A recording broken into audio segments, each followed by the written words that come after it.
self-bow. It's only 28-pound draw. Check this thing out, see how it shoots.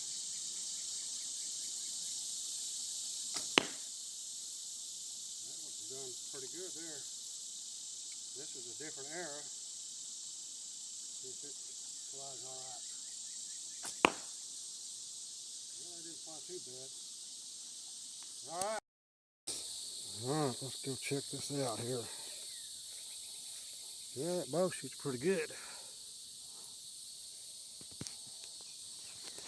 I still got a few things to do to it, straighten it out a little bit. Not bad. I might even make it just a little bit stouter by shortening the limbs a little bit. I'll do that next.